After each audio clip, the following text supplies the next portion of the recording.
a lot of different fears were mentioned, and you can probably begin to hear there's some themes, right? So what I want to do is two things in this section. One is briefly describe three of these common themes of fear that show up over and over and over again on this journey.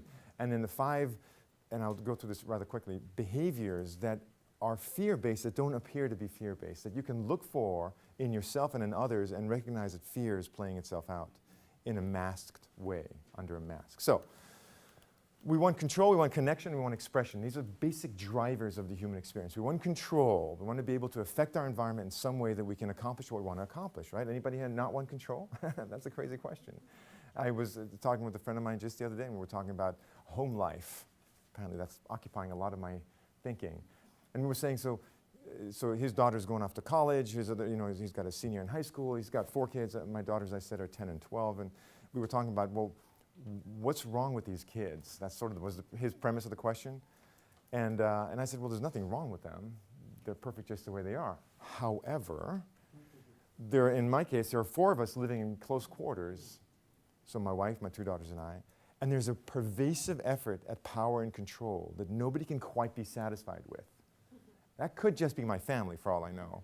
But it seems to be somewhat played out in other places. How can we control our environment? How do we have power? Does that make sense? It's an urge we all want, we all need, we all instinctively drive for. The connection is another really powerful one, right? Connection is a desire to be in relationship, to be known, to be heard, to be seen, to be felt, to be loved, to be touched, to connect. It's a very powerful business driver. You think of this as soft skill or touchy-feely, but research after research after research after research shows that if money is fair, right, so if you're completely underpaid and people show you a lot of love, you're probably going to leave, or you should. But if you're paid fairly, the motivation comes more from connection than it does from money, right? From connection, from ability to be controlling, right, some autonomy, and then there is expression. To the point, I think, is it John that made the fear of not realizing my full potential. That desire to find what's within us and bring it forth. And it's a discovery process. I'm not sure that there's one element that when I bring out, that's it. Because who I am today, turns out, thankfully, you saw the pictures, is a little different than who I was 20-some years ago. That guy wanted to express himself and did the best he could. This guy wants to express himself and is doing the best he can.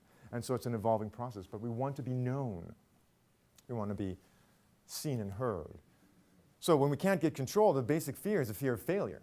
I can't make it work the way I want it, whether it's I'm not asking the right question, whether do I have enough data for the job, whatever the question is, there's the fear of failure. Everybody's familiar with the fear of failure, right? We feel it in our bones. The desire for connection is balanced by this fear of rejection. It's an elemental, fundamental experience that we have. We do not want to be rejected.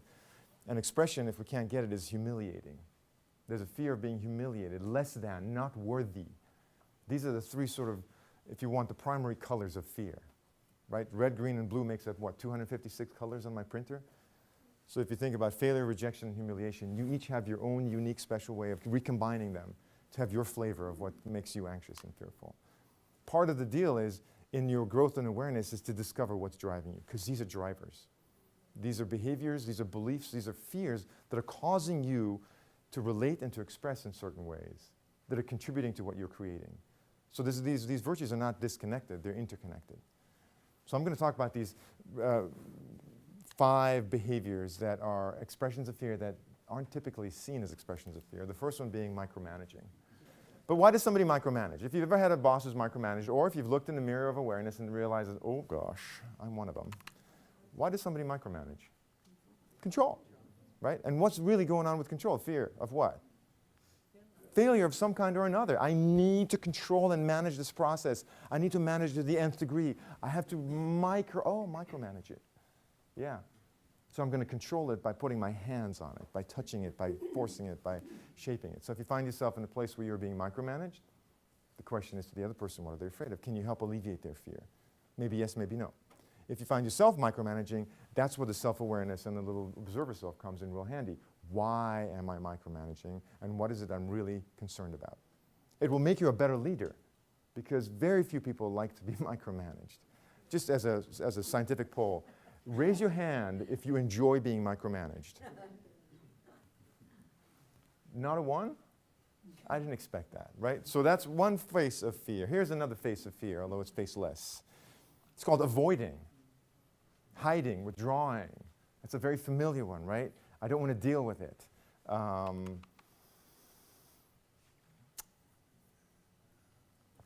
had an interesting, a guy that I worked with as a client was a CEO of a company, and they had just bought a new building, and at the same time were on the final stages of signing a deal with Microsoft. They were manufacturers of what's called swag, you know, the conference giveaway stuff. And so they were an imprinted product company that was making all this swag, the giveaway stuff at conferences. They were a $6.5 million business. This contract alone was $4 million a year. So for those of you who are in business, recognize that you go from 6 to 10 in the stroke of a pen. And so you'd think the guy was jumping out of his seat in joy, right? How many of you here might feel that that could be an anxiety-provoking experience? So what he did was very clever. He was an electrical engineer by training, who then started this business with his father, then took over the business. But so I came in for our coaching session. I'd say, so, you know, where's it at? Oh yeah, the team's done everything. We vetted it. We can do the production. We can do the shipping. We can do the warehousing. We have, you know, all the vendors. Da da da da. I said, what are you doing? He says, well, because I'm looking at his desk. There's this big blueprint on his desk.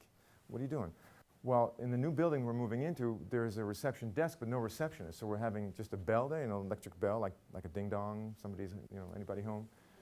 And he's spending all his time trying to figure out, because he has the knowledge, he's an electrical engineer, which office he should wire up the bell to, so that when it rings, they get the right service. And he's totally delaying what? Signing the damn document. Why is he delaying it? He's scared. And so I abandoned all my coach training and said, what the hell are you doing? Sign the thing. Let's deal with what you're afraid of. It's not going to kill you. Very, very clever coaching, really deep empathy. It was like the third month we'd come around to this. So, avoiding is one technique. If you're finding yourself avoiding, if you're finding yourself delaying, if you're finding yourself withdrawing, know that there's something you're afraid of. Turn on the awareness and say, what is it that I'm really afraid of? You got to name it to tame it. You got to be able to label it to begin to relate to it. If you can't name it, you can't relate to it. We don't relate to nameless things. We relate to named objects and people. So, this is another great one. It's the blame game, right? We are very attuned to blaming. It is not me. It's not my fault. So-and-so made me do it. Ultimately, you can always blame the government. Clearly, Obama is trying to destroy my business. Before that was Bush, and apparently it'll be Hillary in a couple of years. I don't know, according to CNN. So, blaming, but it doesn't have to go all the way up. It's, blaming one another. When you're blaming, you're extending. Blaming and personal power cannot coexist in the same moment. Does that make any sense? You're a leader. Your responsibility is to travel, to go, to accomplish things that haven't been accomplished before, to leave, depart from the familiar, to make sacrifices, and to make a contribution. Blaming is taking all your power and throwing it outside and giving it to something or someone else. It is not a leadership behavior.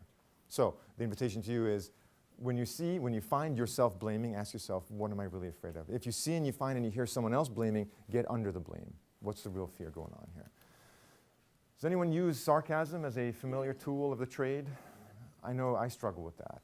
Sarcasm is an interesting concept. It comes from the Greek sarkazein, means to rend the flesh. Sarcasm literally means to tear, to cut, to injure. That's the only intention of sarcasm. Sometimes it's really effective. It's funny, right? You're in a meeting, you want to sort of break the mood, you can say something sarcastic, it's terrific. I have seen, and I have been with, as recently as yesterday, executive teams that sarcasm reduces the safety in the space and causes the participants to be defensive, to not give their full opinion, and to be withdrawn in terms of their contribution to the team, to the company, and to one another. Have you experienced anything like that? That's the power and the cost of sarcasm. It's funny, it's hilarious, it's effective at times. But I would propose to you that you take a deeper look at sarcasm. If you're using it, what are you afraid of? If others are using it, what are they afraid of? It's usually a sign of lack of power. And what are the ways there to gain power? And then the last one I'm going to talk about is an unobvious one, is the Hulk. Anger. Anger feels good. Anger is power. Anger is energy. Anger is very macho. It's very popular in the media. If you're not an angry commentator on TV, then you apparently don't have a real opinion. Have you noticed them? They're like frothing and sweating and spitting, and like that's a demonstration of their intelligence. That's a demonstration of their frothing and sweating and spitting. I'm not sure it ties to the intelligence. Anger is this force that rises up, and it's usually covering up two things, hurt and underneath that fear. Think about the last time you got angry, and I guarantee you there's hurt and fear in there. Men, more so than women, will go to anger over hurt. Right? I know it's a sweeping declaration, but being in the species of men, I am a personal participant. When I get hurt, I first go to anger because I'm not going to show my hurt right away, or perhaps ever.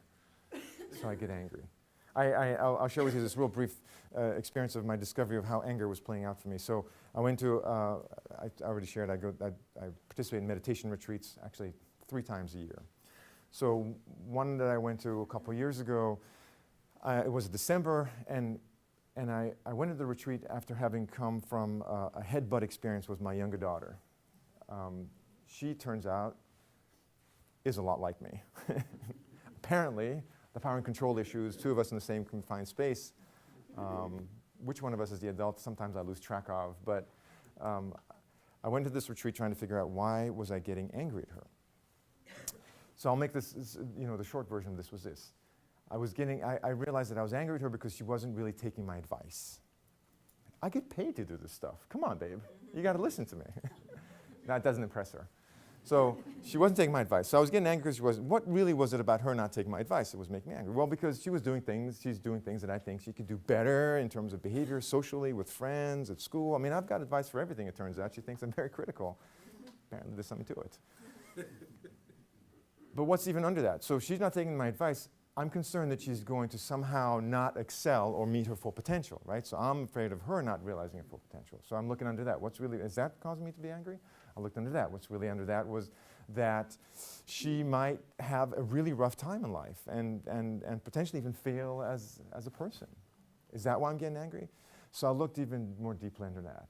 If she fails in life, I'm going to look like a failed man and father because I couldn't somehow produce an offspring that was brilliant. Do you get that? Now, it's insane on multiple levels. She is brilliant, number one. Number two, I didn't produce squat. She's her own human being. But the real element is that I was afraid for my own image and my own ego and my own reputation. And when she was not willing to help me alleviate that fear, I would get angry. Does that make any sense? Now, that's at home with my daughter. You're at work with your peers, with your staff, with your direct reports, with your vendors, with your clients. You're getting angry. My proposal to you is the anger is an invitation to look at what you're really afraid of. And if you're on this journey and you're growing and driving new results, look at what are you really afraid of and then determine to leave that comfort zone. Believe it or not, there's a comfort zone in there. It locks us into a smaller space. So, not obvious demonstrations of fear, but I hope you can see how they play out. And you can see how they play out in the workplace as a leader. And you can see how this idea that the institution is the lengthened shadow of the man. I think that was Thoreau that wrote that. The institution is the lengthened shadow of the man. This was long before women were running institutions, for what it's worth. The institution is a lengthened shadow. In other words, your shadow is cast over this environment of people who work with you. And if you're the leader, you are forming the outline of what that looks like. In modern English, we call it the culture of the organization. The culture of the organization is created and co-created by the person who's most in charge. If you're the leader, you're shaping the culture. And if you're not examining what you're shaping, if you're not asking yourself, what am I creating? If you're not courageously facing it, then you are simply recreating old material, not something new, not really creating new results.